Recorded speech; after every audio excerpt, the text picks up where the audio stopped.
I'm Intruder Green. You might know me from The Bug Job, Schenectady County Correctional Facility, and Instagram Reels. Welcome to the Intruder Green Podcast. It's the 16th of March in 2022. And, how you guys doing out there in podcast land? You know, you can always hit me up. I know I haven't been very responsive on the social medias lately because, frankly, I've been trying not to look at them because they're poisonous and all that stuff. But you guys know that. You're not stupid. You seen that Netflix special or whatever about Facebook and how they just try to like fucking, I don't know. It's like the new cigarettes, you know, like the old cigarette companies were like, oh, we could put this stuff in the cigarettes and make them super addictive. That's a good idea. And then everybody's like, hey, cigarettes are addictive and they cause cancer. And they're like, you can't prove that. And then everybody's like, yeah, we can't look at the research. And they're like, nah, that's not real research. Because our guys said it was different. Anyway, it's kind of like that, you know? It's like, if people feel depressed, they'll be more likely to come to our fucking social media platform to try to feel better, and we'll just keep making them more depressed. I actually ain't seen that the documentary, but I assume it's something like that. Probably. Maybe I should make my own documentary, and it'll be more like propaganda, in trying to get people to understand how I really feel about things. Or not necessarily understand, but just agree with me. Because that's the way I think the world works these days. Because speaking of propaganda, you know, it's real fucked up what's going on here. Well, I guess I'll just say like here in Europe, right? Because as most of you guys know, I'm living in Europe. I'm hiding out here. And it's a good time for the most part, but it's not such a good time right now with what's going on in the Ukraine, and it's affecting the whole world really. But I will say, I know I got some listeners that live here in Europe, also in the UK. I guess I don't know. I feel like I still want to include the UK with Europe, even though they got that whole Brexit thing. But shout out to my boy Luke. I hope you're doing well, and this fucked up shit could affect anybody. You know, like Putin's got the nukes and all this stuff. It's real scary stuff.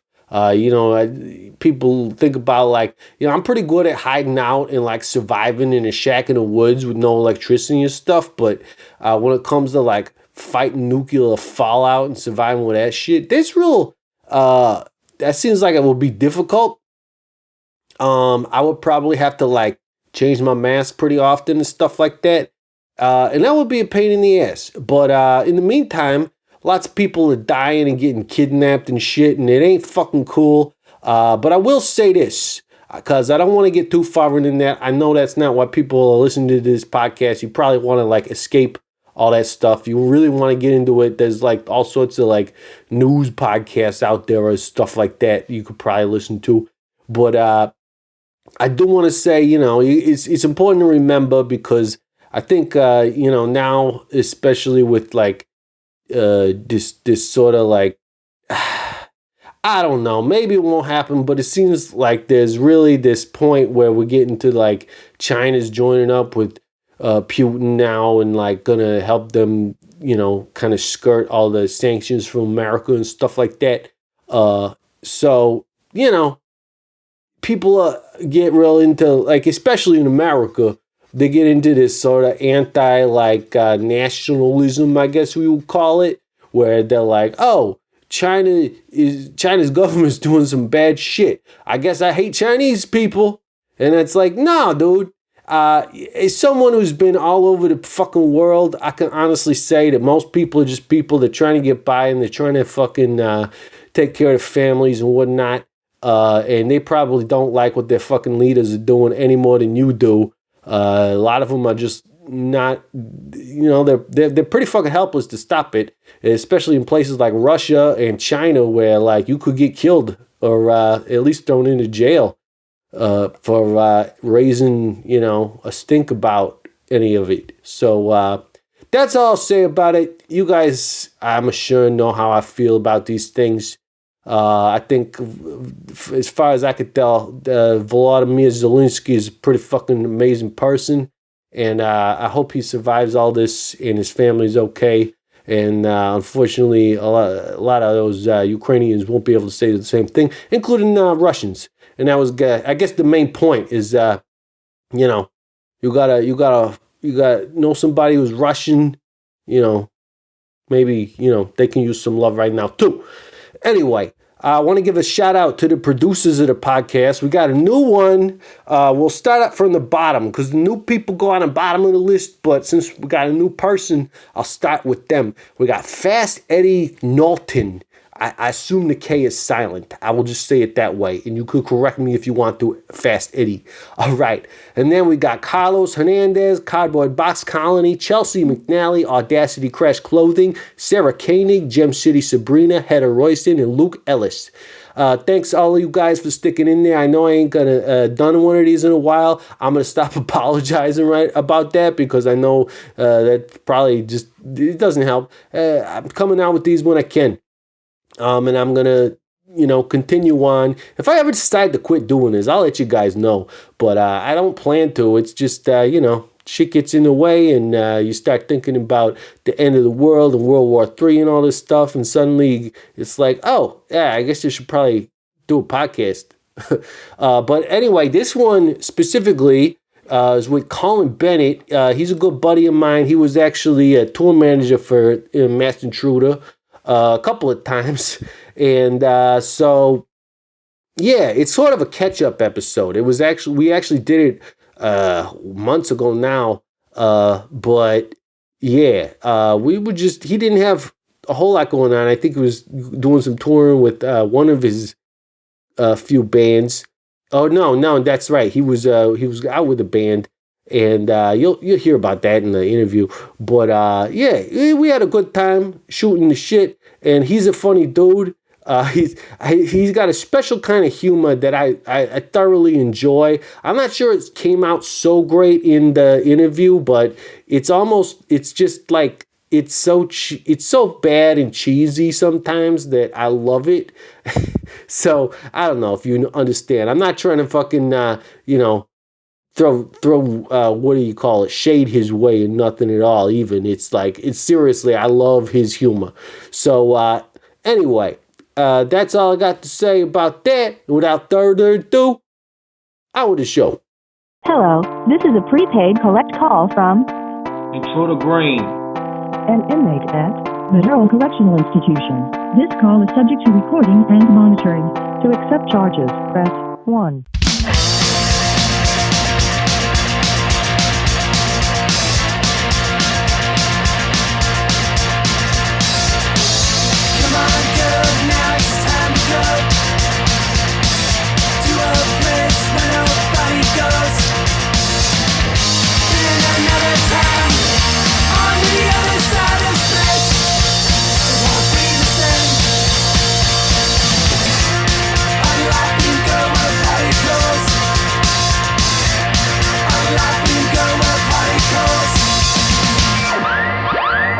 It's great. Before the pandemic, everybody I would interview, sometimes I would have to do like actual phone calls and stuff. And I got like a phone number for that and everything.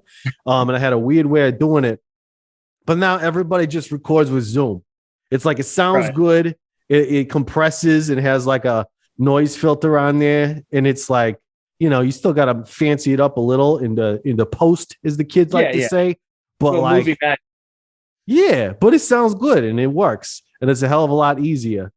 Yeah. So, how are you doing, dude? I know we just briefly talked about my personal life and all that stuff, but how you holding up these days? Your mustache is looking real good. Thank you. I grew it myself. I've been using a lot of fertilizer. Right. Just put that fertilizer right on your face. Yeah. I just it's Progain instead of Rogaine. So. Oh yeah, that's right. But I'm in a weird space right now because I'm moving. Oh, but shit. The spot I was supposed to move to, my friend's roommate apparently is like, oh, I might need to stay And I'm like, okay, a few days I'll find some couches to surf on. I'm punk as fuck sometimes, I'd like to think, but Yeah. it's one of those where I'm just like, how long? And she's like, yeah, like till December now. And I'm like, Oh, dude, that ain't cool. yeah. So I have that going on, but I just got home from a 6-week long tour that was very busy and chaotic because touring in a fucking pandemic is a thing that we're doing. Yeah, I have no idea. I'm not doing none of that with Matt's Intruder, but Right. what you do? Was it like a full US tour with? This was with Entropy, right? No. This was I was working for a band called the Front Bottoms. Oh yeah, we know those guys too. Right. And I believe there's some other I don't know what it would mutual crew members. I was trying to think of a funny term like Eskimo cousins or something like that. But yeah, that's got a weird connotation to it. I don't know if you want to go there. Yeah. Let's not go there. Start but some rumors. All right. But so I was doing merch and some random like production assistant stuff with those with that camp, and I was very thankful to be out with them because they are all adults and, nobody really had to worry about, the one person going out and partying and coming back and being irresponsible. Everyone was pretty respectful. I don't worry about that either.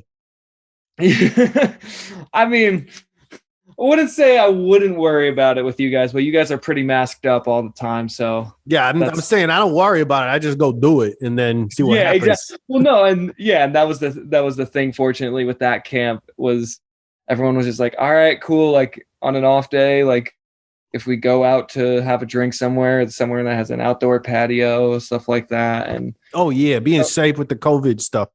Yeah, and I felt awful because a friend of mine was actually on a tour that a few friends of mine now have been on tours that they've had to cancel a show or two because of COVID. They had even stricter protocols in place, and as unpunk rock as it is to have rules in place, I think they even had some outbreaks within those tours, but every day we wake up and be like, cool, we're loading in. And, me doing merch, amongst all those people in different states with different mask mandates and everything like that. It was definitely, definitely scary at times. Figure all that shit out. Yeah. And I had my ways. I printed out a sign that I was like, hey, instead of you trying to scream at my face with your mask down, can you just point at this piece of paper and tell me what you want? So it'd be like, there you go. White shirt in a medium. So I feel like that's a better way to do it anyway, even regardless of mass, like nobody can hear what the hell you're saying at a loud punk rock show. Just point it out. No, and that was the thing. And the other thing I do like, and if anybody is listening to this and going to a show, go into your notes app on your phone and type out what you want while you wait in line and then just show it to the person. That's so much easier. There you go. I don't know how many people are actually going to be on top of that, but it's a good idea.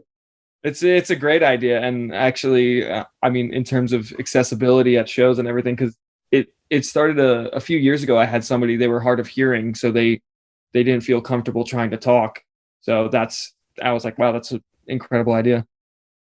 Yeah, I remember we were on tour with the Interrupters, and it was like, I think it must have been the last show, and Amy's voice was just done. Right. Like, and she was like, and she's the kind of person, she takes her singing real seriously. Like, I've definitely blown my voice out before, and I was like, whatever, just pour some whiskey on it, it'll be fine. I was about to say, I've been out with you when you've been like, yeah.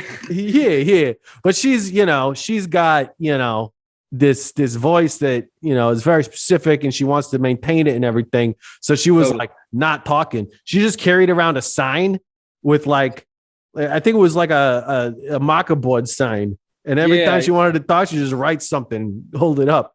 It reminded me, I think there was like a scene on a Who Framed Roger Rabbit with a guy like that or something. Yeah, it's good stuff. Old school. All right. We don't even need cell phones for this. No. I did have a whiteboard at one point that I was trying to do stuff with, but as you know, over time, certain things on tour just don't last and they break. Oh yeah, that's definitely gonna go away. I wanted to say, speaking of bands canceling tours, Fest is happening right now as we speak. Yeah. It's Saturday, Halloween Eve, actually. We'll get into that later. But okay, I was gonna ask if I should make my background, like Dirty Nellies or something like that. Like, oh yeah, if you could, that'd be great. I don't know. It might fuck with the bandwidth a little bit though. We gotta keep the audio nice and clean here. Okay. Yeah, but bands are dropping off a fucking Fest last minute, just because of COVID stuff. See, here's the funny thing, and maybe we can get into this. The idea of when you say, "Oh, my friend in this band," when it's like a band that you played a couple shows with, but like you wouldn't invite them to a gathering at your house. Like, I wish there was a not quite. They're past acquaintance, but they're not exactly a friend. I feel like there's something in that little scale that needs to be there. Yeah. But so this acquaintance plus, as I'll put it, they were set to play Fest, and I was actually messaging them about something else. I was like, "Oh, you guys good?" And he was like, "Yeah, I tested positive and everything, so we're not going to even bother trying to go down there and find a film." Because it's like more of a intricate. They're the drummer of a more intricate band that you can't exactly be like, "All right, cool. We'll just give our friend we'll give Mikey Erg our playlist and he'll play drums for us." Oh, right. Which he probably could play for that band, but yeah, he could play for probably any band, probably. No disrespect. He would at least try. Yeah, exactly. But it's a little more intricate on 3 days' notice when everybody else that's filling in for other people at Fest is already like stacked up. Yeah. Yeah, so they couldn't play it.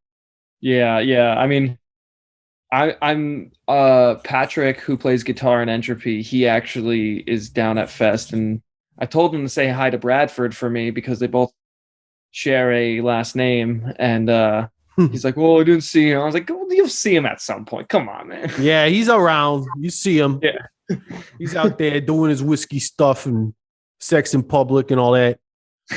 Yeah.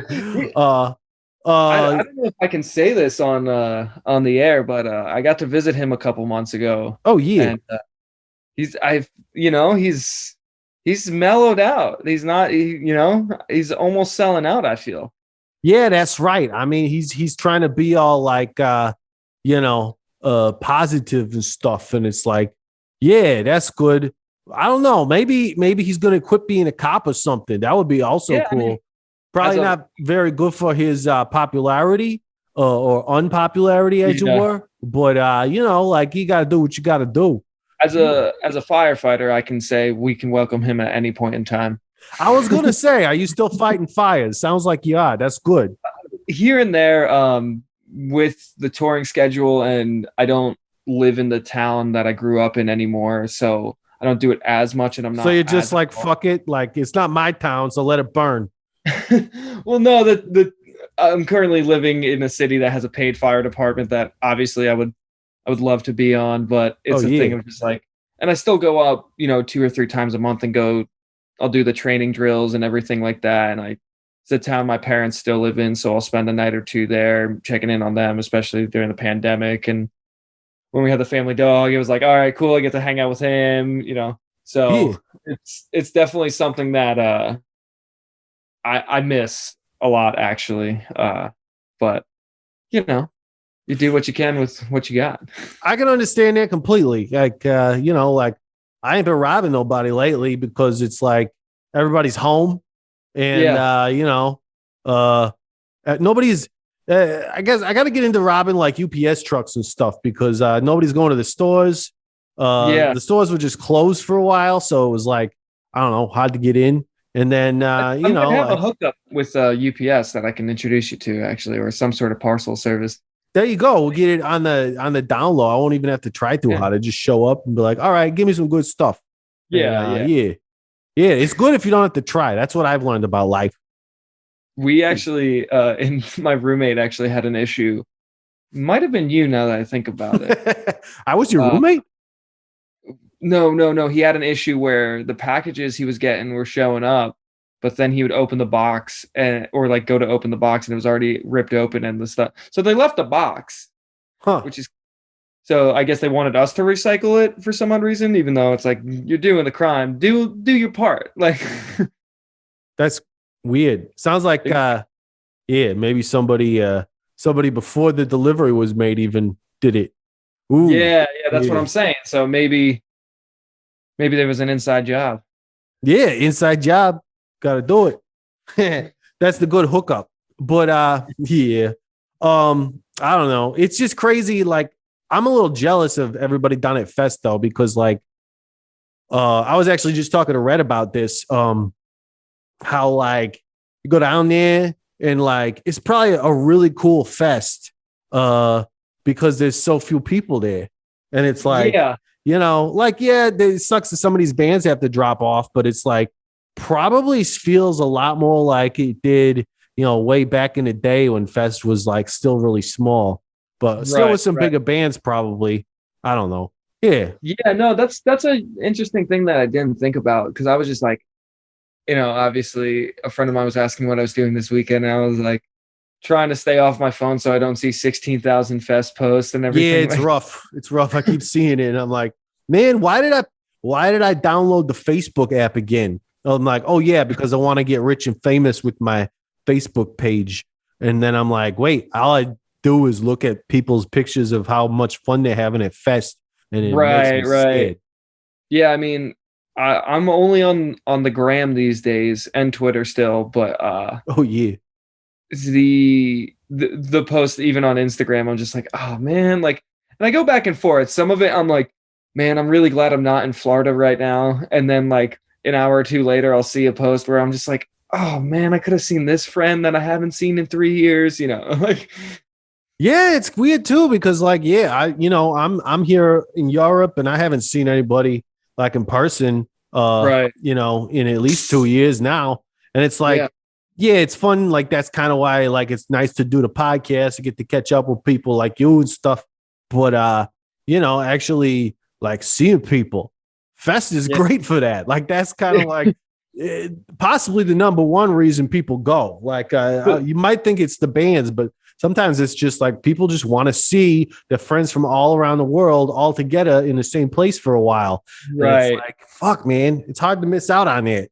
Yeah, and I definitely have noticed, like, as of lately, especially after doing this whole US run that I did, like, there's still plenty of friends of mine from, whether it's from Canada or whether Australia, or even Europe, as yourself, that I'm just like, I just want to grab a slice of pizza with it. Like, yeah. And that's actually a good thing too. At 5-Star Pizza, it's weird because I always thought like, oh, it's just shitty pizza that I eat when I'm drunk. But when we were recording there, we would buy it sometimes when we were like somewhat sober. And it was like, actually, this is pretty fucking good. And it's definitely way better than anything they have here. You would think in Germany, they're so close to Italy that they would have figured out how to make good pizza. No, they don't do it right at all. There's tax on it. And like, is there a time zone difference between you guys in Italy? No, I don't think so. Oh, okay. Because I was going to say, I don't know, but I don't think so. Quality of pizza, the time zone. Yeah. The time to eat. Time zone and the sauce used to make start making dinner at 5. And it's ready, and then you got to wait another hour to eat it. Exactly, and then you go back an hour because at different times. It's all of that. That's how time works. Here's a question for you: what would be if you could teleport to Fest right now? The first 3 spots you're going to, food or even band wise. See, I don't even really fucking know who's playing this year because I tried not to pay attention. Okay. I would, but there's always some standbys. Also, there's like nobody from Europe there. There's no European bands playing as far as I know, which for obvious reasons. Right now, that means you get to see them, Yeah, but nobody's playing here because none of the clubs are open yet. Because they're trying to be cautious. Not like in America where they're like, good enough. I mean, especially having gone through Florida and Texas on my last run. Oh, yeah. It was definitely... And oddly enough, there was some weird weird spots that I thought I was like, oh, they'll be really good with mascot, they'll be polite and everything like that. Like some spots in the Midwest were actually pretty rude with that kind of stuff. And oh yeah. But yeah, I feel like it's almost more like what's the word? Tumultuous in the Midwest, because a lot of those states are kind of like a mix of like rednecks versus like hippies. It's like because of that, they're more bold, going one way than people who are another. deadhead libertarians. Yeah, there you go. They're just like not sure what they actually believe in. That's right. Yeah, but as far as your question goes, for food, yeah. I mean, but there's always some standbys with the bands. Like I think the copyrights are playing. I was like seeing them. But I don't really know of anybody else. I would definitely watch them though. For food, it's funny because like I saw somebody post this on the Facebook, on the Fest Friends page or whatever. Like, yeah, I checked that shit out. How old you've gotten since the last time I saw you that you call it the Facebook. Yeah, the Facebook, right? I saw the movie and they were like, mother who just goes, hey, I saw it on the Facebook. It's super old I was looking school. on the YouTubes the other day. They told Mark Zuckerberg to take it off and he was like, good idea. And then, I'm bringing it back, baby. Maybe I'll start a new website that actually is called The Facebook. And Green Zuckerberg, maker of Facebook. That's right. But finally we know your last name. That's right. This is my real dream. I made a fortune with social medias, but really just want to be half-assed punk rock dude with a marginally good podcast. Anyway, the question was like that they asked were like, where's good to eat in Gainesville? And I'm like, this has got to be a person who's never been here before, obviously, because there's a shit ton of places. But the ones I always hit up are Boca Fiesta, obviously, like I said, 5-Star, and Flaco's Tacos, which is funny. Like I always go to Flaco's to eat the tacos. But I guess what's the real bomb is their sandwiches. Like it's like the Cuban food is what is really good. Right, I guess. Right. I don't know. I always get the tacos because they're fucking delicious, and especially that's another thing you don't really get over here in Germany is any kind of Mexican food. So I'm working on making my own. Like people know I like to fuck around in the kitchen and stuff. But it still ain't easy. Few last time we spoke. Yeah. But God, what the hell is that other place? There's this like real cool place. It's like a bar that you can go and get like, I don't know. We always end up eaten there at least once. I think it's called like the Joint or something. I don't know. Yeah, it sounds like my kind of place. Yeah. No. It's the Spot or something like that. I can't remember. It sounded like the main drag. Yeah, it's ringing a bell to me now. They got a bunch of good beers there and stuff. I don't know. It's funny because it's like they have all the fucking beers on tap, right? Yeah. They got a great amount of beers, which is another thing they don't have here. That's the worst thing. Well, they got good beers here, but they only got one kind. That's the thing. It's like they're really good at making pilsners and lagers, or like a pilsner lager thing. But those are basically like very similar beers. And they will tell you that they all taste very different. But I will tell you that the only difference is that some of them are not very good and some of them are really good. But they're all like light beers. And, being from the States where you got that whole like craft brew explosion that happened in the last 10 years, I'm like, I want a fucking coconut stout. And I want a fucking pumpkin beers and all this shit. And like, especially now, because it's fall out, it's like getting to be like, you need a pumpkin spice. Yeah. That's delicious stuff. I don't care what anybody says. When I go to the States, I will go to fucking Starbucks and I will get a pumpkin spice latte because they're goddamn delicious. I'm not here. I recently, I don't know. I can't remember if you knew this, but like I never was really a coffee drinker or anything like that. I was just you just don't take anything. I just eat a bunch of candy and Yeah. but recently I hit a point where I was working so many shows back to back right before I left for tour that like some friends of mine were like, "You need coffee." And I was like, "No, I'm stronger than that." And I caved in. I said, "I have coffee about 3 or 4 times a year, and that's it." And but I've passed that threat. I can count on at least 2 hands now how much I've had coffee, especially the last like month and a half. And some of my friends are mad at me because it's almost as if I broke edge, and they were like, "You're not drinking coffee with me?" Like, yeah, like, oh, you got to be secretive about it and shit. yeah. There's certain friends of mine that are just like, "Well, would you start smoking weed too?" I was like, no, calm down. One step at a time here. That's what you should lead with, though, is when they're like, "Oh, you drinking coffee now?" And it's like, it's just to counteract the fucking weed hangover, you know? Yeah. It's like, I got my downers, I got to get my uppers, buddy. What do you want? Yeah, the hippie speedball, as a friend of mine says. That's right. Yeah. Yeah, that's good. Yeah, I don't know. I feel like, I come and go as a please, but I would like to think that as much as I like drinking booze, mainly for the flavors, I think it would be a lot easier to quit drinking booze than it would be to quit drinking caffeine. Because I love like just the taste of coffee and like feeling it when it makes me all like awake, but not like too awake, like certain other things that I've had to do. But it's good. It's good and it feels great.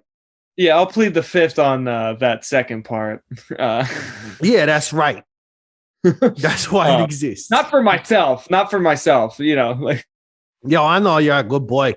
You gotta, yeah, that's right. I do recall there was one point, and this is where I think just because of just touring constantly, everything blends together, and having 2 years of not doing it and just repressing memories. Yeah.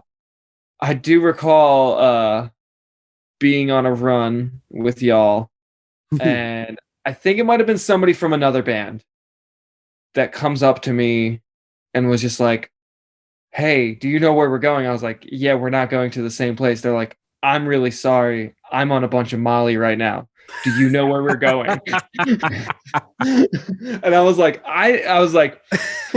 "You know what? There's an after show tonight. I'm just going to put you in a lift with everybody else. You'll go there good. And your team should find you there." Yeah, that could have been a lot of there could have been plenty of times. Yeah. It was a great night. I do recall what city it was in, but I'm going to leave that redacted. Shit. Well, I don't want to know. You could say. I don't think anybody's going to care. Toronto. Oh, Toronto. Oh, yeah. And we had off the next day. That's good. This band did not. All right. Yeah. Well, we always have a good time in Toronto. Hey, how you doing? That's it. Yeah. You just had I saw you just had somebody from Bovine on. Oh yeah, Daryl. And before him, we had KJ from Chicks Dig It. They're having their 30th anniversary, where it's like Chicks Dig It and the Bovine both started in the same year, and it was 30 years ago. Chicks Dig It, wow. Yeah, isn't that crazy? So KJ from Chicks Dig It is 30 years old. Yeah, okay. I was about to say, I'm approaching that in a Yeah, that's right. But it must have been felt good to like get out on the road, right? Like, that was this your first thing really with this tour with the Front Bottoms? So over the summer, as things started opening up, I was fortunate enough to get a job at like a local amphitheater doing merch out there. But cool. That was like huge shows like Alanis Morissette and Hall & Oates. So it was like cool shit, but like not the level of touring we're used to, and it wasn't even touring because I just went home every night. It was like cool, make a bunch of money, get angry with people, but then realize, oh cool, I get to see my roommate's dog, like. But the Front Bottoms run was great, and then I was I had like a small circle of friends that also were starting their first tours back. And my one friend, she's just finishing up right now, and we laughed because we had this moment where it was like, oh God, why are we doing this? Where it's like people are still getting COVID every fucking day, and like hospitalizations in certain states that we're going through. And my friend's tour happened to not be going through like Florida. They did go through Texas, but they had a certain protocol where they weren't playing certain places that didn't have mask mandates in place and stuff. So they had a little bit of an easier time to some extent. But so we started off and we're just like, why are we doing this? Everything sucks about this. But then it went from that to like, you know what? This is the coolest thing. Like we're very fortunate to do this. We're going to keep fucking doing this. But then for other reasons, like that was the thing. Like whenever I get stressed out, I had to put it in perspective of just like, well, am I stressed out because it's like touring in a pandemic, or am I stressed out because it's something that happens on fucking tour all the time? Right. You're back in it, you got to get back into that mode. And it's, especially doing merch and, like dealing with shipments of merch and everything like that. And, I hate saying it because it makes me sound like we're on MSNBC or something like that. But, the supply chains issues in our economy, right? Like, yeah, dude, I know about it. Like, just trying to order anything, like as far as like, I got my merch store and I'm trying to get supplies for that. And yeah, it takes a while. It's so fucking tricky to do because then certain merch companies.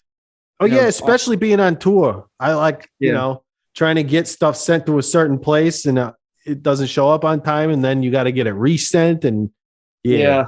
Well, I remember even being out with you guys once. We were fortunate enough to be selling a little bit better than we were. Yeah. I remember having to arrange something with a friend's shop, fortunately. That's right. Out in Jersey. Shout out to Dog. That's right. Hell yeah. Dog Printing in Manasquan, New Jersey. For all your local needs.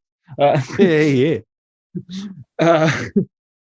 But yeah, no, it's like there was all those stresses, but then some of them I'm like, all right, well, this could have been avoided if we just didn't, and I can be fully transparent now. There was definitely 1 or 2 days that I myself was like not feeling hot, and I went to go get a test, and then I did a test of my own, and because I don't partake in things that happen in a bathroom other than using the bathroom.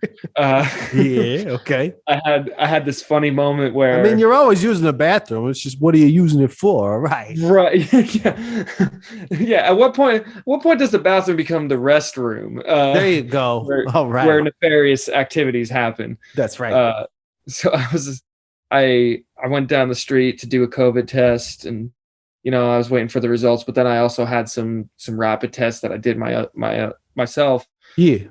I'm waiting, and you have to wait like 15, 20 minutes for those. So I'm like, all right, well, I don't want to move it too much. I want to keep it on the same surface. And, somebody's coming up, and it was a, single person bathroom.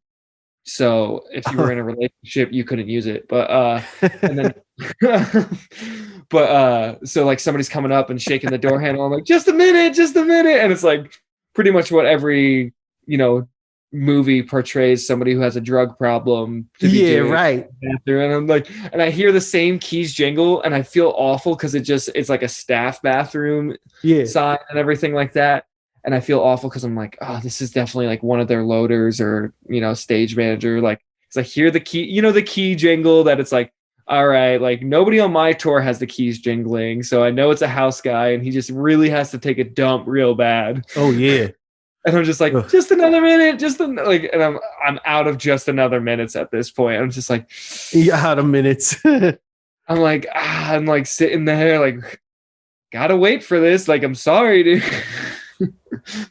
Yeah. But thankfully it turned out negative, and the other one I took down the street from a professional spot turned out negative, so avoided that stuff. But the touring in a pandemic, especially because a friend of mine who's on tour, I came home and I literally helped them work 2 out of the 3 shows they have in Brooklyn, because I don't know when to stop. Yeah.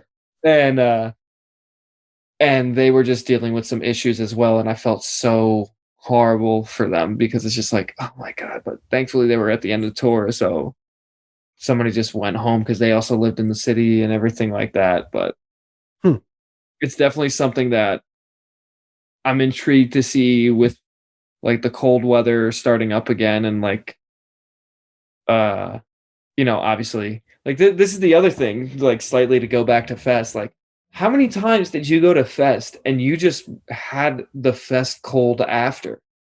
Oh yeah, well, for lack of a better term, what they used to call it, Fest AIDS. All right. Yeah. The Fest flu, Yeah, exactly. And it's yeah, that was the biggest thing. It's like everybody would get that, and everybody would just feel sick and get a cold. Because everybody's sweating all over each other and doing this thing. And that was the main thing that we thought of, was like, how are you going to, that already happens. And now people are going to have COVID with it. And it's just going to be like the super spreader event of the year. I prefer possibly the term that's related to a concert, spread and shred. Spread and shred. All right. A spread and shred event. Yeah, that's right. Yeah, I don't know. I hope everybody is doing good down there, though. I know they got like they got protocols going on, and like they got like spots where you can get tested. So like hopefully people are getting tested at least every day, if not even like multiple times a day. I don't know if it makes sense to get tested multiple times a day because it probably takes longer to show up. But right. Like whatever. Like hopefully there's they can be like as far as live music goes. I would hope that Fest would be the kind of festival that would be more like a shining light, like a progressive sort of thing where they're like, this is how we can actually do it, and it'll be safe and and minimize risk and all that. Yeah, I was talking with a friend of mine. I was like, and we were joking about, festitis, fest flu, whatever you want to call it. And kind of hit a point where I was like, I don't feel comfortable going this year. And they're like, all right, cool, whatever, it's all good. And but then I was like, that being said, like, I hope next year it could be fucking, back to full cap and everything like that. There's certain things we don't have to worry about. And because it is funny to think though that it's like there's so many, and this is I think we were loosely chatting about this before. Like the pandemic alone not ruined, but like really caused so many bands in general just to be like, what are we doing? So many bands that were at that cusp of like, oh, is this a fun hobby that like we break even on, or is this what we're about to try to do for a living? And there's so many bands, and it's like, oh man, like fuck it, and that just ruined a bunch of bands. I think it probably ruined a lot of bands, and it's kind of a weird. That will all reunite at Fest and Riot Fest next year, probably. Yeah, probably. I mean, hopefully, like once it really opens back up, there's a certain level of band that'll get back into it and just be like fine. I actually think it's kind of interesting to see what some of these bigger bands were up to, like, bands. Because, you think about like some bands who were like, all right, maybe we're on the cusp of like starting to do this for a living or whatever. But like, if you can't suddenly, then it's like, well, I guess I better go get a job or like, rob some people or something. Well, that's the funny thing is with a lot of the venues that we just went through, so many of them had like production managers and audio engineers and lighting people that decided they were like, well, fuck this, I'm just gonna try to pursue something else. And so we're not to shit talk any venues in particular, but there was a certain level of like professionalism and like greenery, no pun intended, of just like, oh yeah, like as far as like the staff being like new to it and everything. Well, that's the other thing. Like a lot of people, they just when their lives depend on this, and suddenly they can't do it, they got to do something else. Yeah. I mean, I won't lie. It's like I spent a good portion of the pandemic, looking into even more paid fire departments, and obviously that would be like the one thing that I would consider giving up touring for and working in music. But it's also a thing of just like, well, if I'm going to do that, I have to just commit to that. I have to have it more as I was joking with some friends of mine the other day where most people have a job and then music on the side is like their expensive hobby. But for me, music is my job. But then like the thing that could be my job, firefighting, is like my expensive hobby. Even though yeah, right. right. And I think that it's got to be super rough for the like professionals, like the booking agents and like the techs and everything that that built a career around live music. But what was kind of funny to me was seeing all these bands that like built their lives around their live music, and suddenly it's like, oh shit, I got a fucking mortgage to pay. And suddenly my band had to cancel a year's worth of tours. Right. And it's all based on that. And like, these guys are like the guys who've been doing it for well over a decade. So like going out and just getting a job isn't really into something they're like just thinking about doing. Like, that's one thing. Like if you're a technical person, you might be in line to like go somewhere, go to a different like thing, but like guys who are musicians and they kind of like they basically made it, but suddenly they're like, oh shit, no more money's coming in. It's like, what the fuck are they gonna do? And I definitely early on had some of those moments where I kind of was like, all right, well, 2 or 3 months, like I can make this work. Like I'll be fine. I have some money saved up, and I was fortunate enough to be in a house with some good people that were like, yo, if you need to be a little less this month on rent, that's fine, Oh yeah, that's good. But I hit a point, and it's where I was just like, fuck, what am I gonna do? Because you've seen the movie School of Rock, right? Oh yeah. There's a scene in there where Jack Black is like, he's like schmoozing with all the other teachers to try to blend in, and he's like, and they say those who can't do, teach, and those who can't teach gym. Yeah, so that's like, right. I always have my own version of that where it's like, all right, they say those who can't play guitar, play bass, and those who can't play bass end up selling merch. So there you go. So it's like this funny thing of like, I'm like, oh man, I reduced myself so many times that I'm just like, there was a point where I was like, what the fuck do I do? I'm like, I can count to 12. Like I can tell you what sizes we have. Like that's my skill set. Like yeah. Well, like we've had one main merch guy with Dave, and we've had to deal with some others on the way, and we've definitely, there's definitely good merch guys and bad merch guys, and or girls or whatever, but like there's a skill to it. There is some skill. Yeah. I'm always laughing whenever, because actually, and I'll redact some names here. There was an artist that I was working with for a while, and their tour manager hit me up, and they're like, "Hey, we're getting back on the road. This artist wants to have a friend come out and do merch." And now the level of tour that this was on was like bigger theaters and smaller amphitheaters and everything. And I was like, do they have any merch background? They're like, no, we just want you to come in for a couple shows and teach them. I was like, really making me question my self-worth coming out of this whole lockdown right now. Yeah. How about you bring them on as an assistant and you get hired for the whole tour?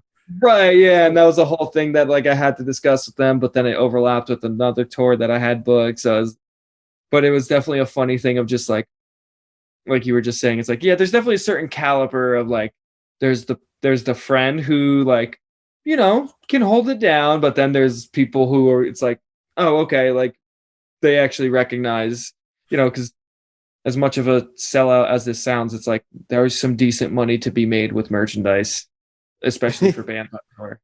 Oh yeah, I mean that's really the only way, we could do it. Yeah. And especially for opening bands when you can just fucking. Or do you mean from a merch guy standpoint? In general, I think actually, like the run I was just on, the one opener. Shout out to Sydney Sprague, incredible songwriter, badass, like '90s sounding, like I don't want to say sad jams because there's like some rocker jams, like. But I don't even know what that means. Yeah, like what sad jams is like Counting Crows or something. Yeah, kind of like Counting Crows meets Alanis Morissette kind of. All right. Yeah, very so like, 90s. Yeah, like post grunge, I guess you would call that or something. Yeah, let's go with that. I'm sure somewhere there's a Pitchfork editor not listening to this that would scold us for that. Yeah, I would scold him for being a Pitchfork editor. Damn it. But then realize, they probably make a couple bucks. Yeah. Well, that was like a funny thing in my family that always happened was, like you'd make fun of somebody. It's like, like me being an angsty 8-year-old where it's like, screw Britney Spears. And somebody in my family was like, well, she's making more money than you are. And I was like, God damn, you're right. Yeah, that's true.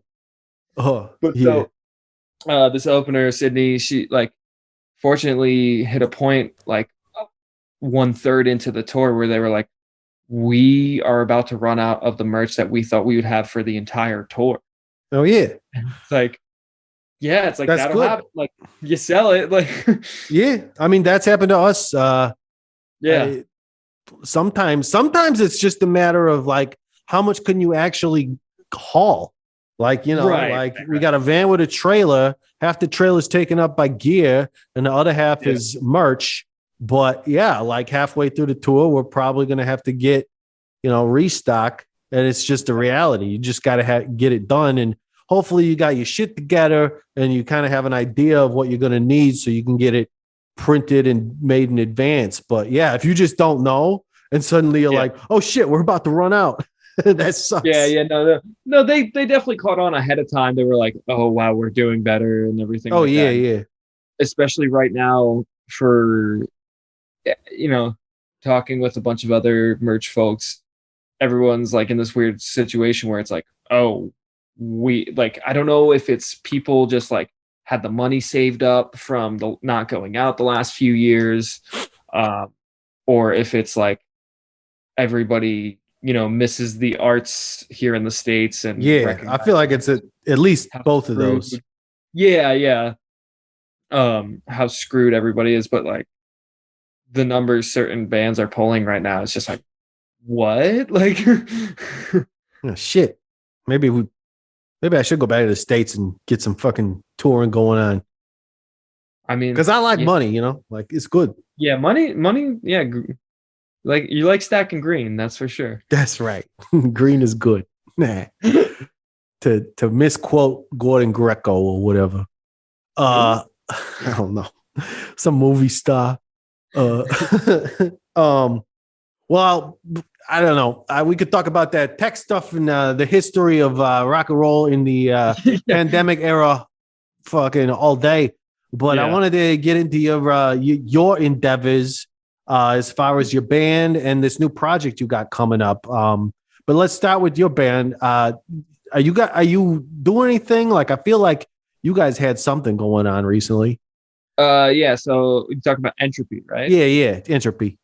If any lawyers are listening, we're called Entropy NY, or if you're on Spotify, it's Entropy NY. That's right. And if you're Italian, it's an Entropini. There you go. That we came up with. Entropini. So we've been kicking around. Oh God, December I think will be 9 years. But we were all set to finish our our most recent record right before the pandemic. Oh yeah. And we had studio time booked and everything. And the first 4 years we were a band, because it's for those who don't know, we're a hardcore punk band that like our first 7-inch was 10 songs in 10 minutes. Yeah. Like, and so, over time we've matured, as people will say, and gotten some longer songs, and some of them have hit over 2 minutes. This record, we almost had one that hit 3. Wow. That's too long, even for like a pop punk standpoint. Yeah. A good 20 seconds of that might have been like feedback at the end, though. Oh, all right. It was like your ballad. Yeah, exactly. Yeah. It was our Every Rose Has Its Thorn. That's right. But so the first 4 years we were a band, we had a new release every year. So we were just, churning them out, very fucking prolific, as people with degrees will say. Yeah. And, that's a degree person word. Yeah. Yeah. It's hard. Hard to use. And it's a screensaver word, when you That's put the word of the day. Hi, Intruder Maniacs. Are you in a band? The answer is, of course you are. Everybody's in a fucking band these days. Anyway, if you're in a band, congratulations. I'm making the worst financial decision of your life, aside from taking out college loans or something. Yeah. Now, there is a way to lessen the burden of such a financial decision. It's called merchandising. And Super Rad Merch Company is all ready to meet your merchandising needs. You want some t-shirts? Got a tight deadline you need them printed on? And because you booked a tour less than a month out and you didn't get canceled like everybody else's tours did? How about a bunch of weird random trinkets like keychains, medallions, and what about koozies? Like everybody likes koozies. Koozies are great because they keep your drink cold and your hand warm, or vice versa, depending on what you're drinking. Super Rad Merch Company can get all these made for you. Super Rad Merch Company is an in-house artist who can help you with your designs of stuff. They're still a small enough company that they pay special attention to you and your special needs. Because, everybody's got special needs. Like, you probably mostly. And they even got a web store. That's where the real magic is. You go on tour and you sell your stuff, but chances are you're going to have some left over, or some fans are going to feel like left out because they didn't have enough money to buy something at your show. So they go on to stupidradmerch.com and find stuff from your band on there. They'll take care of all your production and shipping fulfillment needs. So go ahead, go on to Stupid Rad Merch Company's web store right now and check out all the tight bands that are already on there. They got a bunch of them, like got the Bomb Pops and like the Bad Cop and stuff. It's all good. All sorts of cool swag. And right now, if you go on there and at checkout you use the code PRISON, you can get 15% off all of the Stupid Rad Merch branded apparel at stupidradmerch.com. Go check it out. stupidradmerch.com. Guitar players, I bet you thought you were shit out of luck when it comes to finding your dream guitar or amp. You go on some auction site or something and it's all crap. Yeah. Well, that's because, you gotta look in the right place. And the right place is Yeah Man's Vintage and Used Guitars. They got exactly what you're looking for. Now, I know what you're thinking. Aren't they located in like Switzerland or something? Yeah, man, they are.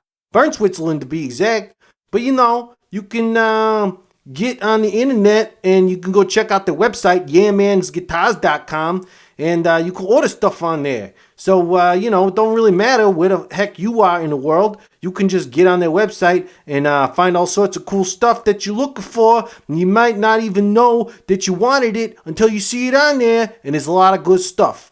If you got something specific you're looking for and need some help finding it, just hit up Yeah Man Guitars on the electronic mail. That's the email. It's like 21st century and you got email and websites. It's like amazing. Some people will call it magic. Some people will call it science. I just call it, crazy shit. yeahmansguitars@gmail.com. As far as email goes, it's where you email them. And while you're at it, get your band a tour in Europe and stop by the shop. Michael and the rest of the crew would love to meet you, I'm sure. And you could tell them Green sent you. Yeah Man's Vintage and Used Guitars. And that's it for the Intruder Green Podcast. I want to thank Avenues again for being on it. We ran out of time there at the end, so that's why it got cut off so abruptly. But it was like we were saying goodbye anyway, so I didn't really feel like calling them back. You know how that shit goes. Anyway, you can hit me up on all the socials at Intruder Green or go to intrudergreen.com for all sorts of cool stuff. The Intruder Green call-in line is +1 608 535 9608. Seriously, guys, drop me a line. Like, leave me a voicemail or something, or just text me or something. I don't know, whatever. Patreon.com/Intruder Green if you want to become a producer of the podcast. The Intruder Green Podcast is produced by Colin Bennet, management by Anka Kramer, hair and makeup by Genevieve Smith, set design by Dylan Raymer, catering Matthew Hendershot, lighting Squeak Wrights, Huawei, New Jersey. Our theme song is Particles by Type Bros. I've got that all out, didn't I? Should all acquaintance be forgot and never brought to mind? Should all acquaintance be forgot and days of all lang syne?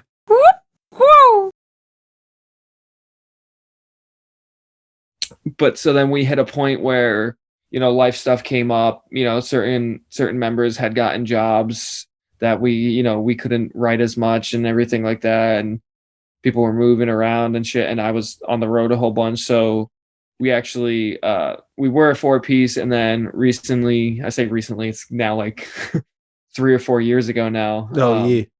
Our friend Jacqueline, who played in a band that we always played shows with called Tesla's Revenge, awesome pop punk band that was just very, if anybody listening is a fan of like any sort of 90s fat wreck pop punk, very, I believe they're on Spotify, called Tesla's Revenge. Definitely worth checking out. She could use the 0.3 cents a song.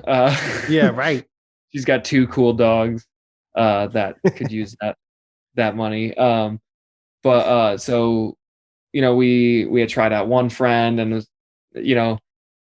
one friend who was also named Colin, so it didn't work out. Yeah, that's never gonna work. Yeah, I mean, we have 2 Brians in the band, so it was just a whole thing where Brian's the guys that are into that sort of thing. Yeah, but so we bounced around, and eventually we came up with the idea that I would switch to second guitar, because I'm not good enough to be the only guitarist in a punk band. Like, I'll flat out admit that. Like, I'll admit that too about myself. not just you. To me put too. it in perspective, when the band started and our singer asked our guitarist about getting me to play, our guitarist goes, "Yeah, I think he would be fine as long as he has 4 or less strings," or something of that nature. Yeah. So we got Jacqueline, and then what we kind of realized was, because we had the 2 guitars, we're like, we could try some cooler, more melodic things out. So what we didn't realize was that it would take us longer to write songs. Oh yeah. So we went. It was like 3 or 4 years, and it was the first time that we actually like wrote songs and scrapped them before we even hit the studio. Oh yeah, you gotta do that sometimes. Yeah, like we, like I said, we matured. Yeah. And hit this point where we're like, okay, let's get a bunch of songs before we record, because we used to be one of those bands where we're like, yeah, we're close enough, yeah, we'll finish 1 or 2 before the date's booked. So we were set to record April of 2020, but then not only did our studio close up for a little while, because our friend John Niclario, who he did like the first MyCam record, and he used to do like Lounge and Cooter and like all those early 2000s pop punk bands. Oh yeah. He shut it down, but then we have band members that one band member, he works in the maintenance department at a like 60-year-old plus community apartment complex. And then our one of our other members is a physical therapist in a nursing home. Man. So the idea of being like, yeah, our dumb punk band wants to practice. So it's like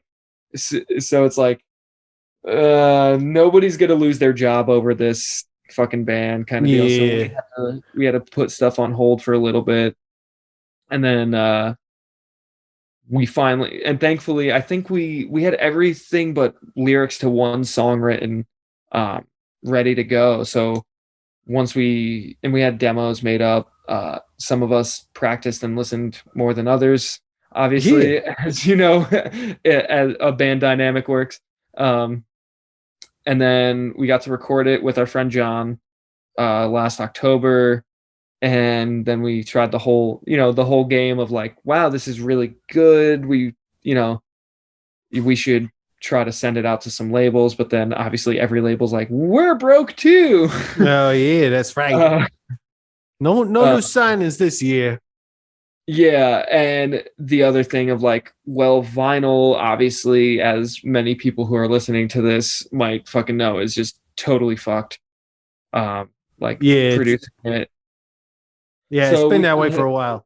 Yeah, we kind of hit a point where we were like, what do we do? And our my buddy Jared runs a label called Mount Crushmore Records, in New Jersey, and it's funny because his band Mercy Union, they put their records out, but then he's been doing some other projects, and one of which was Michael Imperioli, who's the actor from The Sopranos. That's right.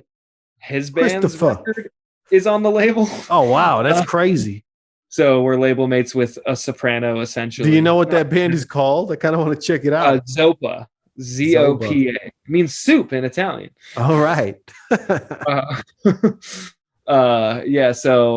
So he kind of, between him and then Jacqueline, who now plays bass for us, runs a label called All We Got Records.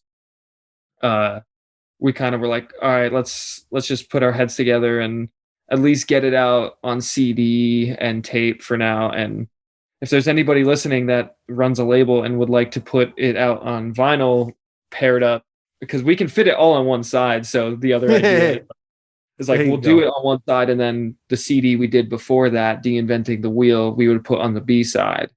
There you go. Fucking A. Yeah, so we did that, and we finally got to release it September of this year. Or no, it was August rather. Then we did some shows in September. We have a small weekend coming up next month, but with everyone's schedules and actual adult jobs, it's been pretty tricky, but it's odd. It's odd because like with this band, not that I've never not been proud of playing in a hardcore band or anything like that, but this time around I was like, wow, we got, we used guitar pedals on this one and everything like that. Psychedelic and whatnot. Yeah, we used more than tube screamers and distortion pedals on there. Yeah. I would never do that, but exactly. That's good for you. And obviously anybody listening would just be like, yeah, it all sounds like guitars, but like to us, I was like, oh, cool, yeah. You can hear it. Yeah. So there's that. That record's called The Future Is Bright. Because that was the other thing, and I don't know. I don't know. I've only seen so much of the world of Masked Intruder and how y'all operate, but like when it comes to like naming a record and album art, like it's a process. So that definitely delayed us a whole bunch. And it's important stuff. You want to do it right. Yeah. And it was funny too because like we didn't realize we had this one shirt design that a friend or somebody had sold us that we never used, and it featured The Future Is Bright. And we were like, all right, yeah, we'll use that and we'll take out The Future Is Bright. And then we were like, no, let's just name it that. It was like it's much like our band name. It was the first name that all of us didn't hate. Like, nice. But and it kind of works. I guess maybe not theatrically, thematically with like some of the lyrics on the record, how it's like, it could be an ironic, the future is bright or something. Oh, like yeah, that. for sure. And probably theatrically too, if you wanted to. Yeah. Our stage show, we're going to have capes. You're from New York. They got Broadway and shit. Yeah.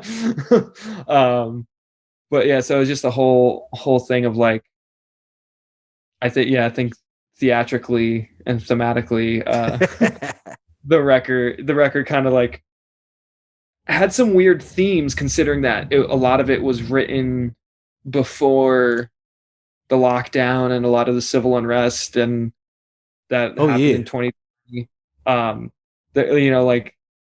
There's our singer Brian. He has like a a weird like to quote Mean Girls, he has ESPN where he can almost see the future, and and he has a way with words that, like, even before like debates about like statues came up years ago, he wrote stuff about like tearing down statues and like just all this shit. And on this record there was like lyrics about Mount Rushmore and Oh yeah.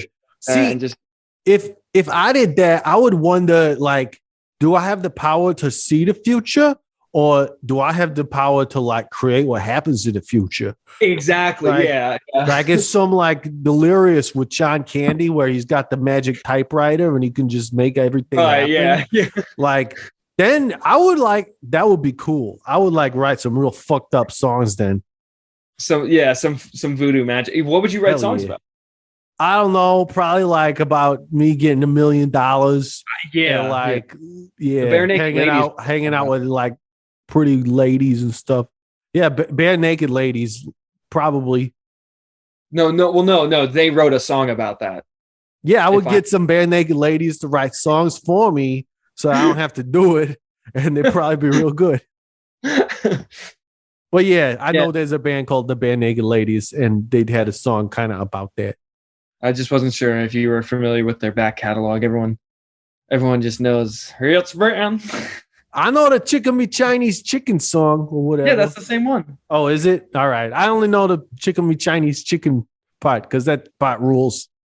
Now you're inspiring me. I kind of want to get Chinese food after this. I live like a block from this awesome. Don't go on about Chinese food. I actually had Chinese food earlier today. It was pretty good. Yeah, it was pretty bad actually. There's it's a weird thing here too, to get back into like the cultural differences of the places we live in. It's like there was one like Chinese place that was like real good, like greasy, like over fried Chinese food. The American Chinese food. Yeah, like you just get Chinese, like, like fucking chicken fried rice or some shit, and it's just greasy and delicious and salty and awesome. And they went out of business. Nobody liked it because like what they like is like everything's nice and like barely cooked, but like super, like the rice is nice and fluffy and like presentable. White. And I'm like, this ain't that good. It needs salt and grease. Like where's the grease? That's don't like that here. The funny thing that I think about, like when I go on tour, because even still, it's like on off days, everyone's like, "Yo, let's all do like a family meal together," and it's like, I haven't eaten. I've been on and off vegetarian, mostly on for the last 15 years or something like that. So it's this funny thing of like, okay, cool. Well, let's find something that like everybody can eat. But then on top of that, I feel so out of place. There was one restaurant in particular that we went to down in New Orleans, and it was like this bougie, like been there since the 1840s, and it has all this seafood and everything. And I just felt so out of place because to me, I'm just like, I'm like, no, like I just want like a greasy bowl of like General Tso's tofu or something like that. Like, yeah, right. But then it's funny because hopping back to Entropy and Fest, I remember years ago when we played, we were driving down, and I love Patrick to death, and I'm sorry if he's listening to this and gets mad at me for sharing this story. But the one time I've ever like actually been annoyed with him, because him and I like balance each other out a lot in the band. But I was like, oh, cool. Like we need gas soon. And, I think I picked up the term from you, like, oh, this exit is a spot. It's like you got the gas station, but then you have the different fast food options right next to it. Yeah. KFC split 7-inch and exactly. everything. That's what you want. I go, oh, so there, I was like, yo, there's a spot here. And he's like, no, I'm not that low on gas yet. And like, we'll find something. So it's like, he's like, my light's not on. I was like, dude, but it's about to go on. That's too late. You don't want to wait that long. Let's just stop here, dude. Yeah. So we don't, even though like some other people in the band have some other dietary restrictions, and like McDonald's we could find something at, but like nobody wants it. I'm an adult. And Right. And sure enough, he was like, he stops at this one exit because the light goes on, and he's like, all right, well, I guess I need it. And all there is a fucking McDonald's. And I'm like, am I the bougie one here? Am I the bougie one in this band? Like, all right. First of all, anybody who might be listening to this who's never been on tour or something, or just driving a car in general, you don't wait till the fucking gas light goes on to get gas. That's not good for your engine, and it's it's just a bad idea. As someone who's in a band who ran out of gas twice in the same spot, you don't want to do that. You want to get gas, when you can. And no, you're not the bougie one. You're just a pragmatist, I guess, as they would say, just like all the founding fathers. Yeah. But yeah, so anyway, hopping back to Entropy, I guess, because I can't remember what diatribe bought me there, but there's another screensaver word for you. That's right. Yeah, no, so we released the record, and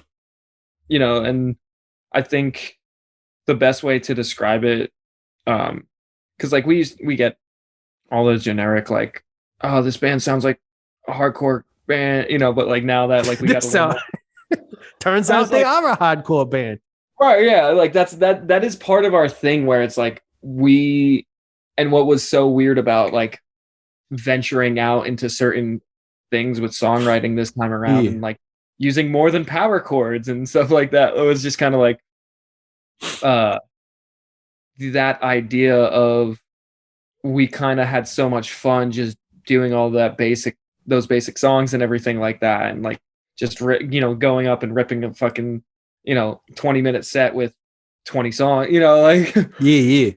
But then we're like, oh, okay, are we gonna get weird? But then we kind of realize, and we're like, it's still stuff that we would listen to. Yeah, that's the thing. That is the thing. Do you like listening to your own music? Because if not, yeah, then what the fuck are you doing? I think even Dave Grohl or somebody famous said that, write music that you like, Yeah. I mean, and because then even if nobody else likes it, at least you do. It is funny though, because we had so much time. I won't say off necessarily, because we were still active the last few years prior to the lockdown and everything. But we did kind of hit this point where when we re-released it, it was almost as if it was a new band, because we hadn't released anything in 5 years. And as you know, it's getting the gears turning for that stuff is just such a freaking process to begin with, when you're like, hey, listen, we didn't stop. We but then, also the fact, for me, it was almost a thing of if it was up to me, our set would be just about the whole new record and then nothing else, because I'm just not that I don't care for those old songs or anything like that, but I'm just listen, these songs are so much better. I think that that's good. I think that's something that lots of bands go through, especially if you start out as a punk band or a hardcore band. Your songs are going to be more simple in the beginning, and then you're going to get better as songwriters, hopefully, and then you will probably want to move on. But at the same time, think about Green Day, for instance. Some of their hits they wrote when they were in fucking high school and shit, they still got to play them. They got to play them all. But, Here's the funny thing, though. I saw Green Day a few months ago. Oh, yeah? One of the jobs I picked up during the pandemic was doing event assistant work at a baseball stadium in New York. One of the two. I'll let the listeners figure out. I know which one. And you motherfucker.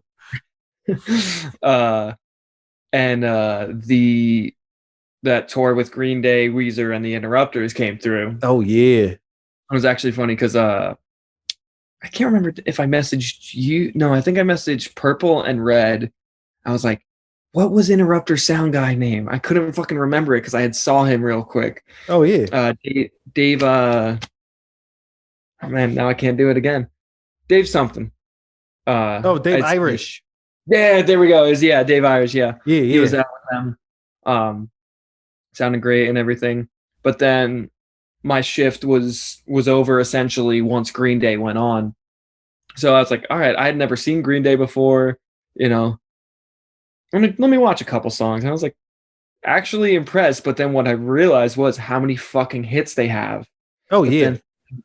There's probably no room for songs that aren't hits on their set list. No. But much like the homie Dave Grohl that you just mentioned, you know, because we're all friends in music. That's right. I was thinking about like a Foo Fighters show, and it's like Green Day, obviously at its core is a pop punk band that fucking rips and everything like that. But like, yeah, put on a great arena rock show now. Oh yeah, that's right. But I can only imagine when you're like, I literally have been playing Welcome to Paradise. That's right. That's the thing. Years. However, if you tell me I'm making $1 million because I'm playing Welcome to Paradise every night for fucking 20 years, yeah. Like, yeah. Why wouldn't you? I want to get paid for songs I wrote in high school, $1 million, or like $100 would be good, I guess. I feel like I don't know if I've heard any of the ones you wrote in high school, but I feel like I've heard some of your early 20s songs, and there's some rippers in there. Yeah. I mean, but I don't know when I say songs I wrote in high school, I mean high school age, as I did not technically go to high school, but right. Who knows? Maybe I would have been in high school in my early 20s too. So I think it counts. Forgive me if I'm wrong. I think there was a fest one year that you had asked me potentially to fill in for one of your older bands. Or something. I don't know about that. I think there was something where you weren't sure if Yellow was coming down or not. And it was like one of the other bands. Yeah. That sounds crazy. There was something, yeah. I can't remember. Anyway, yeah. Well, yeah. Like, we're not making millions of dollars. I don't want to play songs we wrote 8 or 9 years ago anymore. Yeah. Because this record is really good. And if you are a fan of the Tony Hawk Pro Skater soundtrack, oh hell yeah, melodic hardcore like Paint It Black and Comeback Kid and Be Well, then people should definitely check it out. So it's available now, right? Yeah. Yep. All right, just not on vinyl. No, yeah. CDs, there is a limited tape run that is just about out. So if anybody is a cassette collector,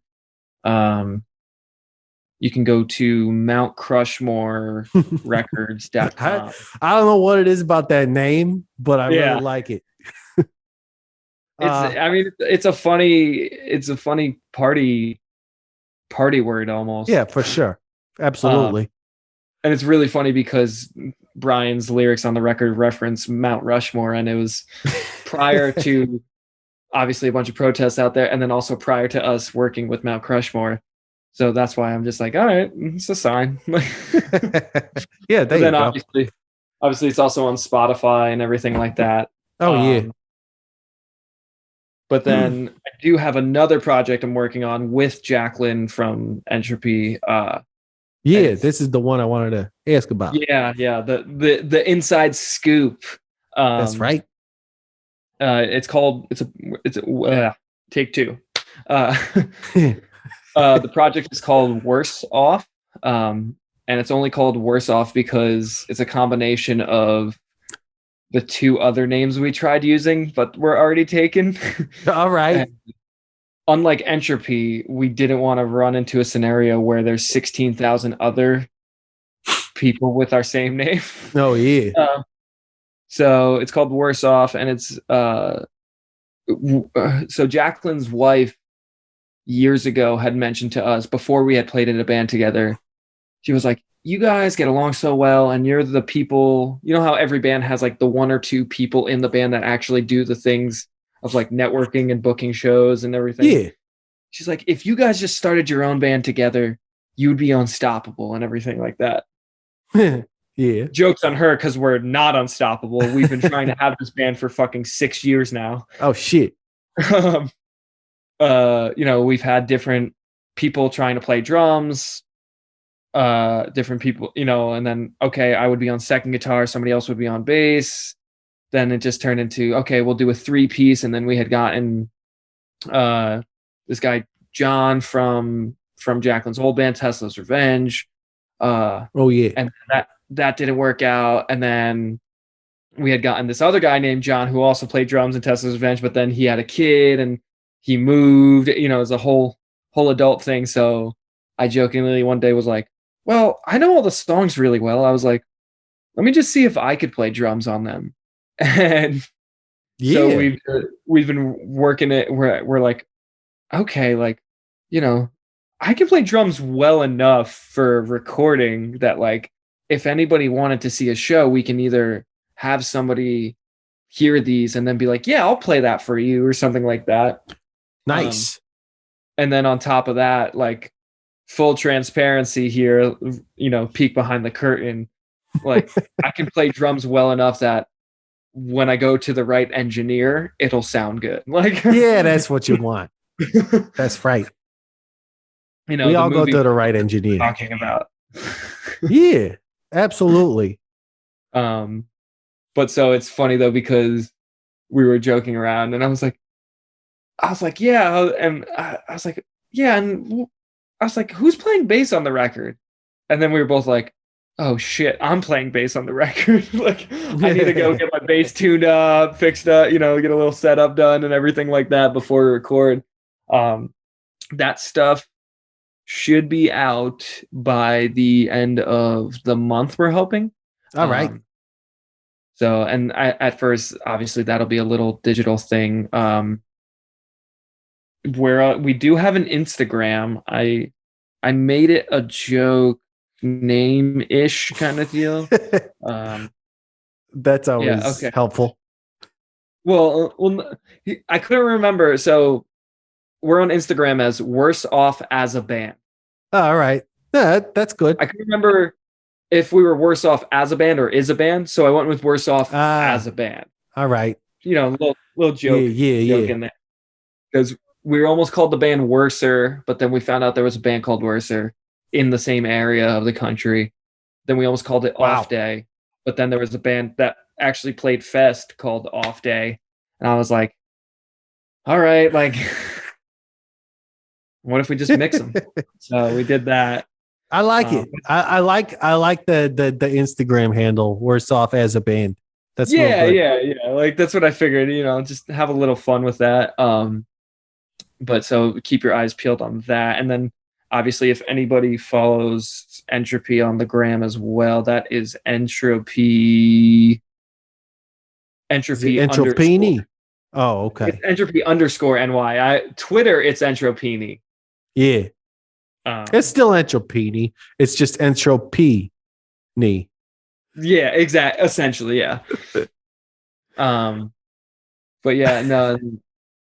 So that kind of stuff. I hate doing the whole like, oh, this band sounds like this band and everything like that. But like, yeah, don't need to do that. Check it out. Like, I mean, nobody needs to describe what they sound like no more, because people can just like go and listen to it. Like that's the best thing, and it's also the problem with the way we are in as music consumers these days. Because I remember when it was like happening, and it would be like, oh, I don't know if I'm going to go to this show because I listened to all the bands ahead of time, and I don't really care for them. But it was like, just go to the fucking show and have a good time. And if the bands, maybe they'll surprise you and be good. But everybody was like, nah, I just went online and listened to them, and whatever. Well, so that's the other funny thing that I hope to see on a local level. Obviously, it's easy for me to say because I'm fortunate enough where I'm like touring on a national level and everything. But people going to shows for the sake of going to shows, because I think of how many times I found some of my favorite bands because I was just like, okay, yeah, I know 3 out of 5 of these bands playing, and then all of a sudden it's like, oh, holy shit, the 4th one is now one of my favorites. Yeah, that's the way to do it. It was fun. And I hope people get back into that too. Like you said, people are thirsty for it. There's not as many bands probably touring in general. So people should just get back into that. But I'll use the phrase at least pop punk for Worse Off. All right. Like it's definitely in that realm of like you wouldn't be out of place at Fest. No, not at all. Not at all. So if Tony happens to be listening, we'll take a crisp 10K. Crisp hundo. Oh yeah. Yeah. That's a lot of money. Yeah, wow. No, but Fest has so much money, right? That's right. They do, obviously. PBR can just cut us the check direct. That's right. Yeah. A band he's never heard. Yeah. No recording. We'll cover Eve 6 too. Oh, there you go. Yeah. Was that the deal? Yeah, they canceled. Yeah, they had a yeah. Well, I think we covered as much as we can because we're getting kind of long here. But I did have. Oh, it's all right. It happens. We got. There's a lot going on in the world today that we needed to cover. But I do got one more question for you, and it's crime stories. Do you got any? Okay. So I was thinking about this prior, and I don't necessarily have one that I can technically discuss. Well, like sometimes I tell people it can just be a real weird story. It doesn't have to necessarily be illegal. Right. So one time, I'll go with this one because it could have ended with the cops being called very easily. I was on tour with a band, and our bus had broke down for 4 days in Salt Lake City.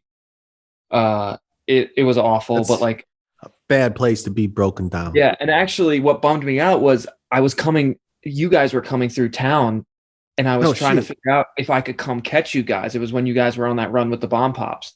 Right? All right. That was the last headliner y'all did, right? Probably, yeah. Yeah, so I was like trying to, and I remember texting Purple being like, what time are you guys going on and everything, and so the bus broke down, yada, yada, yada. So the band flew ahead, and, some of us crew stayed back, and we met them in Portland. Like literally when I say in the middle of the show we got there, I'm talking 5 songs left of the band that I was out with. And I was doing lights on that run. So it was just this funny thing where I just like smashed a bunch of buttons. Everyone's looking around, and then they just see me, who has been essentially what's called like a submarine ride, where like they fly in a second driver and you're just like going the whole time other than stopping at truck stops. Like, so I've lost my mind at this point because I'm 6 weeks into a 7-week tour.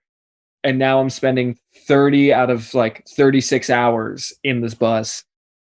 And, so then the next day, we're in Redding, California. And Redding. Bands actually play there? No, we had an off day. All right. An off day and you went to Redding? Isn't San Francisco close enough for something? It was because the driver can only drive so far without getting over and everything like that. Sure.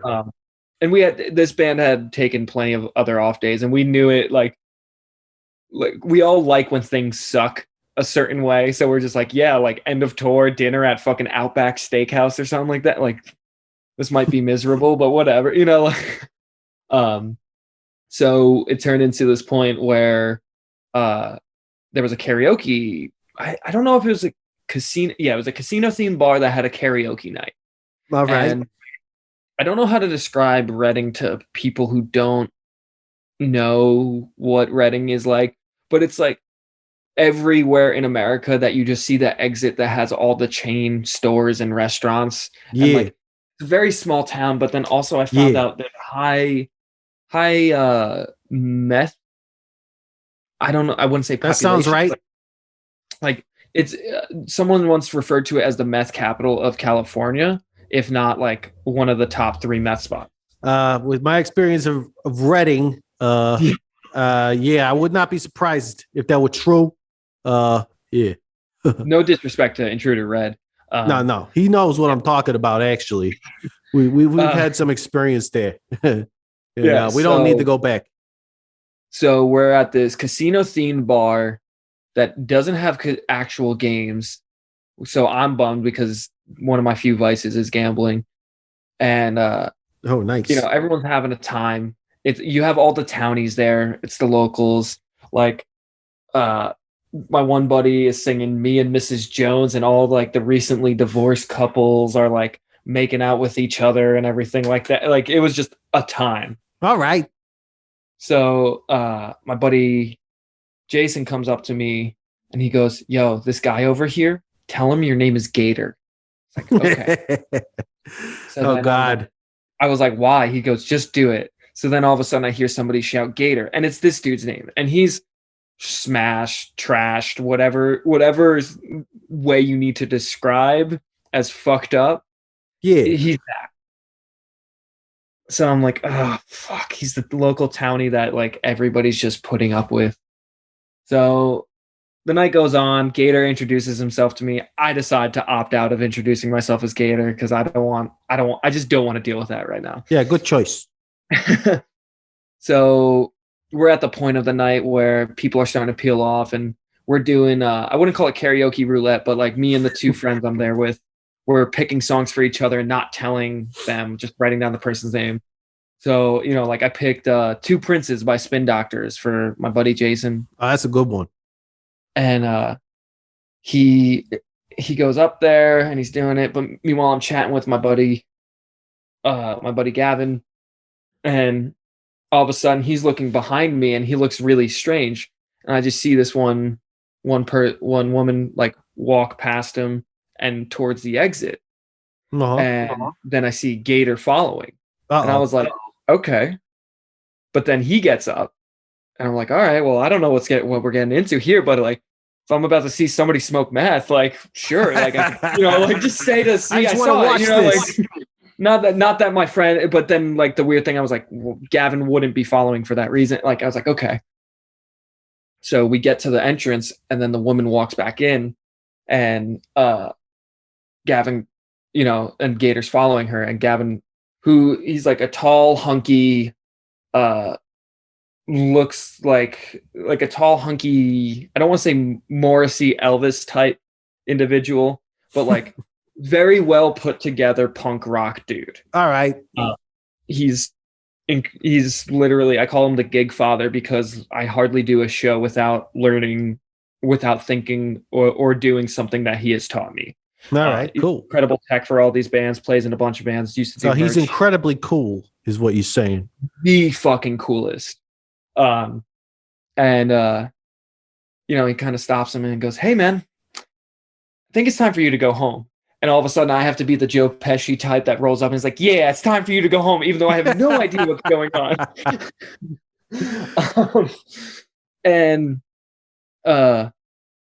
What ended up happening was that Gator had tried to make an advance onto this woman, and Gavin saw that and was just like, "Yo, I'm not putting up with that shit. Like, your days of being the mayor of this fucking bar are fucking done for." And Gator, as fucked up as he is just like, "What are you talking about, man?" And he's like, "I'm not leaving." And then all of a sudden it turns into this thing where I'm like, the East Coaster in me, I'm like, oh fuck, I gotta fucking, really fucking like turn my East Coast on. I'm like, I'm about to fight this like pudgy dude named Gator that has like 2 teeth, and it's like, this is gonna happen. All while our friend Jason, who looks like a 80s hair metal version of Spicoli and like buff and everything, is up there doing 2 Princes. So it's like, "Hey man, I think it's time for you to leave." Yeah, I can picture this, and it looks great. Right. And so it was just this whole thing of just like, all of a sudden the bartender comes over and we're like, fuck, he's the local. They're going to side with him. And they're like, what's going on here?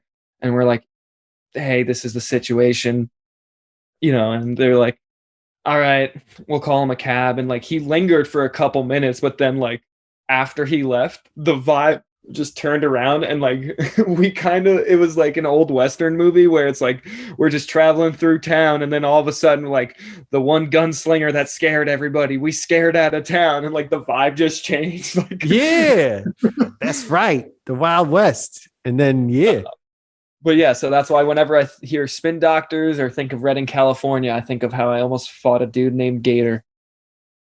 That sounds like a perfect story about Redding, California. Yeah. I mean, yeah, that's good. Yeah. I like it. If you've never been, now you have. That's right. You don't have to. Never. Don't go there. Yeah, but I'm sure there's some fine people who live there. And they should probably get the fuck out. Because why not? But the woman running the karaoke was like this middle-aged woman who like came up to us after and like gave us a big hug, and apparently the bartender was like, she only drinks when she's like really happy and everything like that, and this is the first time in years I've seen her drink. And it's just like, we like I said, we bought a vibe to that night. Yeah, sometimes that's what it's all about too, like you roll into some small town and you kind of like, I don't know, you might get the weird look because you're a bunch of city slickers, but yeah. Sometimes you could just turn on like the charm and like make everybody happy. And it's like, you're not even playing a show, but you're still like the center of attention and you're making people happy. And that's a lot of fun for everybody. Yeah. Now you got me thinking of another time I almost got into a fight, but that'll be for another time. Yeah, next time. It was with a garbage truck driver in Vancouver. I'll leave that as the, shit, cliffhanger. All right. The Patreon exclusive. Absolutely. Well, it was good talking to you, bud, and catching up. Likewise, Baker. We'll fucking I don't know. I'm gonna hit you up again soon, so we don't go so long without chatting. Yeah, no, when I'm a little less incognito. Yeah. I might be over in your neck of the woods in February. Excellent. January, February. I will be here most likely. Yeah. Well, I'll have your people call my people, etc. Absolutely. Right on. All right, brother. We'll catch you around. Dude. Yeah, see you later. And that's it for the Intruder Green Podcast. You can hit me on all the socials at Intruder Green, or go to intrudergreen.com for all sorts of cool stuff. The Intruder Green call-in line is +1 608-535-9608. Patreon.com/Intruder Green if you want to become a producer of the podcast. The Intruder Green Podcast is produced by Colin Bennet, management by Anka Kramer, hair and makeup by Genevieve Smith, set design Dylan Raymer, catering Matthew Hendershot, lighting Squeak Lights, Rahway, New Jersey. Our theme song is Particles by Type Bros. Russian warship, go fuck yourself.